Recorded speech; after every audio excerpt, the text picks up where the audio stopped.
भाजपा बनाम सपा था, लेकिन भाजपा के विधायक ने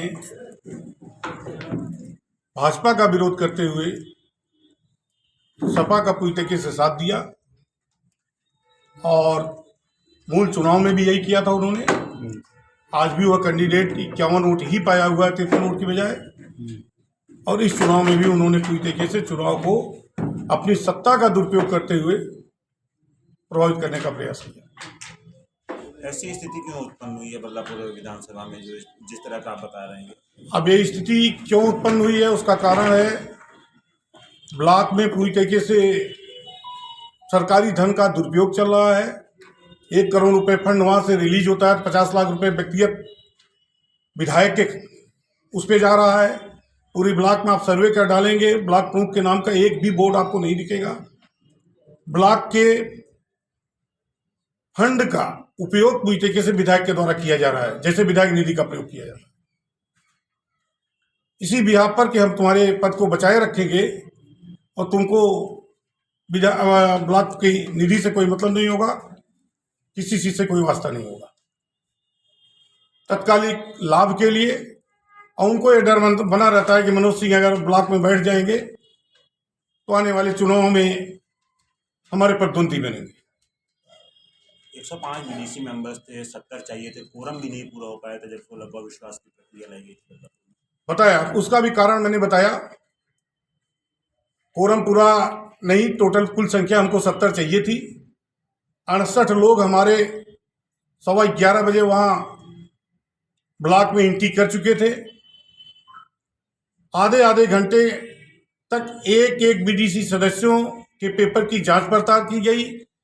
किसी को फोटो नहीं मिलने के कारण बाहर किया गया। ये प्रक्रिया तब तक चलती रही जब तक 1 नहीं बजा। जैसे 1 बजा गेट बंद करवा दिया गया कि वोट आप लोगों को नहीं डालने दिया जाएगा, टाइम आप लोगों का खत्म हो चुका है।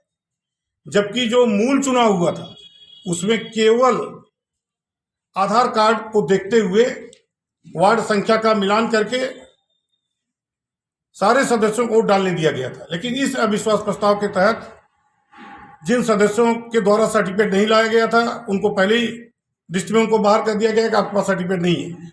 जबकि टेबल पे जहां चेक किया जा रहा था ऑलरेडी वहां उनके पास सारे सर्टिफिकेट रखे हुए थे। उनका पूरा रजिस्टर वहां पे रजिस्टर से टैली कर रहे थे कि वार्ड नंबर ये है, व्यक्ति ये है और इसका आधार कार्ड नंबर ये है, सारा रजिस्टर वहां मेंटेन था। लेकिन अगर उस व्यक्ति के पास, सदस्य के पास अगर आधार कार्ड और दोनों में से कोई एक चीज नहीं था तो उनको वापस कर दिया जा रहा था। इस वजह से केवल 48 मिनट वहां पड़ पाए। एक आपने ऑडियो भी जारी किया, किसके किसके बीच वार्ता हुई और कौन हुई? ऑडियो जो हुई, सनी शुक्ला मंडल अध्यक्ष हैं, जो रमेश मिश्रा विधायक को लाइन पे लेकर के 2 सदस्य अनिल खैरवार बीडीसी मेंबर और रणविजय, ये दोनों बीडीसी मेंबर हैं। एक वो बीडीसी मेंबर हैं जो अशोक यादव को खुद हराए हुए हैं हिम्मतपुर से। दूसरा बीडीसी मेंबर जो है वो मुरादपुर कोटलिया से। उनके बीच और सनी शुक्ला मंडल अध्यक्ष और रमेश मिश्रा विधायक जी के बीच की बात है।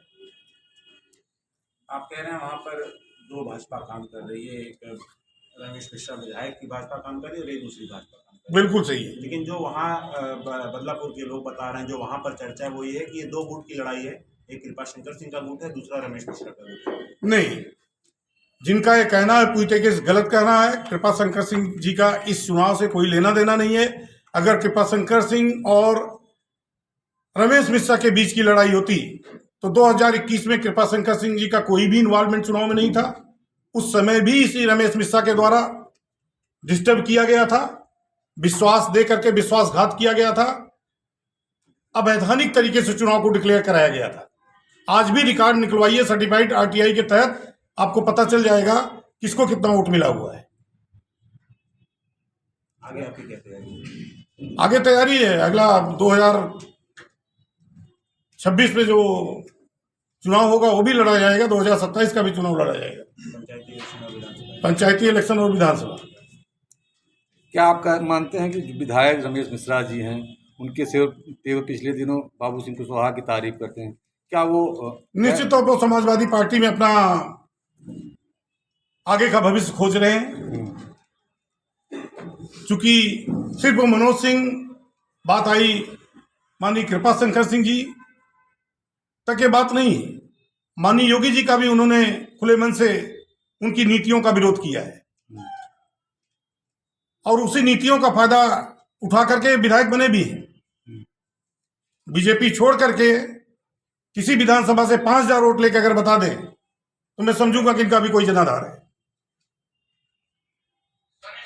आप पार्टी से अलग हट करके चुनाव लड़ करके बता दें तो समझ में आएगा कि रमेश मिश्रा की नीतियों का प्रभाव है या माननीय मुख्यमंत्री या प्रदेश सरकार या भाजपा की नीतियों का प्रभाव है।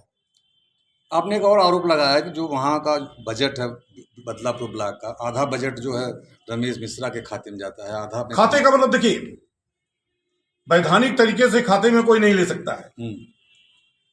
घूस कभी खाते में नहीं जाता है। अभी आपने उस बात, लेकिन मैं उसी चीज को क्लियर कर रहा हूं। लेकिन फंड का इस प्रकार से बंदरबाट वहां चल रहा है और उसका प्रमाण मैंने दिया। इस चीज का प्रमाण तो आपको मैं नहीं दे सकता हूं व्यक्तिगत लेन देन का, लेकिन मैं प्रमाण दे रहा हूं कि आप ब्लॉक में पूरे दौरा कर लीजिए, जहां भी ब्लॉक के कार्य का भी अगर कार्य हुआ है तो वहां बोर्ड रमेश मिश्रा जी का लगा है, न कि ब्लॉक प्रमुख का लगा है। इसी कारण से ब्लॉक प्रमुख के द्वारा कम से कम 70 बीडीसी मेंबरों का उनके द्वारा कार्य करा करके पैसा व्यक्तिगत खाता है, न कि ब्लॉक प्रमुख का लगा है। इसी कारण से ब्लॉक प्रमुख के द्वारा कम से कम 70 बीडीसी मेंबरों का उनके द्वारा कार्य करा करके पैसा व्यक्तिगत खाते में निकाल करके ब्लॉक प्रमुख के द्वारा आज तक उन बीडीसी सदस्यों का भुगतान नहीं हुआ है। कितने अपने पत्नी के जेवर गिरवी रख दिए हैं, कितने अपने बुलेट और मोटरसाइकिल गिरवी रख दिए हैं। मतलब लेबर चार्ज तक का पेमेंट उस वर्तमान प्रमुख के द्वारा नहीं किया गया। क्या किसी बीडीसी ने अभी तक इसका आरोप नहीं लगाया, कोई सामने नहीं है? मैं आपको बोलिए तो कल परसों मैं आपको ला करके 25 बीडीसी को खड़ा कर देता हूँ। नहीं, जो आपने आरोप लगाया ये, हाँ, इसीलिए वो आरोप इसलिए नहीं लगाया गया उन्हीं बीडीसी के दबाव की वजह से। देखो, कोई भी डीएम जिलाधिकारी बगल में बैठे हुए ऐसे अविश्वास प्रस्ताव नहीं पारित करते हैं, डेट नहीं दी जाती है। ऐसे तो कोई भी उठ करके आ जाए और बोल दे कि हम अविश्वास प्रस्ताव लाना चाहते हैं और डेट दे दिया है। उसके लिए फॉर्मेलिटी है, मिनिमम 2/3 से अधिक लोगों का एफिडेविट स्टाम्प पेपर पर नोटराइज चाहिए होता है और 3 बार मैंने वो नोटराइज बनवाया है, क्योंकि जून से प्रक्रिया चल रही थी। माननीय पूर्व जिलाधिकारी महोदय इसके पहले थे, 2-2, 4-4, 6-6 दिन करके टालते रहे। मैं गया, हाईकोर्ट गया, वहां से पूर्व के जिलाधिकारी को फटकार भी लगी। वर्तमान जिलाधिकारी महोदय ने मेरी बात को देखते हुए, सारी प्रूफ को देखते हुए उन्होंने मुझे मौका दिया। 3 बार मैंने बीडीसी सदस्यों से 10 रुपए की स्टाम्प पेपर पर 3 बार साइन कराया हूं, क्योंकि उसकी वैलिडिटी मात्र 1 महीने रहती है। 1 महीने के बाद वो खत्म हो जाती है। तो 3 बार मैंने कराया और 3 बार लोगों ने 82-83 लोगों ने उस पर साइन किया है और एफिडेविट पे साइन किया है। ठीक है, आपने एक और आरोप लगाया है, जो एसडीएम वहाँ जो चुनाव अधिकारी थे उन पर आरोप लगाया है जी, उन्होंने चुनाव प्रक्रिया सही तरीके से नहीं, क्या था कारण? हमने बताया, जो मूल चुनाव हुआ केवल आधार कार्ड के आधार पर सबको मतदान करा दिया गया और इस चुनाव में आधार कार्ड के साथ साथ सर्टिफिकेट मांगा जा रहा था, जो जीतने के बाद मिलता है। जैसे जीतने के बाद विधायक को सर्टिफिकेट मिलता है, अभी विधानसभा में अविश्वास प्रस्ताव आए तो सर्टिफिकेट लेके जाना जरूरी थोड़ी। उनकी एक आईडी बन गई, उनका एक आधार बन गया, उनका वहां रिकॉर्ड मेंटेन हो गया, उससे तैली हो जाता है। यहाँ भी वो सारी आईडी थी, तैली था, उसका जा करके अंदर मैंने विरोध भी किया। वहां से आश्वासन भी मिला कि पहले जिनके पास दोनों चीजें हैं उनको मतदान करने दीजिए, इन लोगों को भी वापस नहीं जाने दिया जाएगा। तब तक 1 बजा दिया गया और 1 बजाने के बाद जो है ताला बंद करवा दिया। कौन एसडीएम साहब थे, क्या नाम था? वर्तमान एसडीएम साहब, जो नाम तो मुझे भी नहीं पता है। क्या उन्हीं को इनाम देके जो सदर एसडीएम बनाए वही एसडीएम थे? नहीं जी, बदलापुर की जो एसडीएम थी, नाम नहीं जानकर, योगिता सिंह या ऐसे समथिंग करके नाम है। ठीक।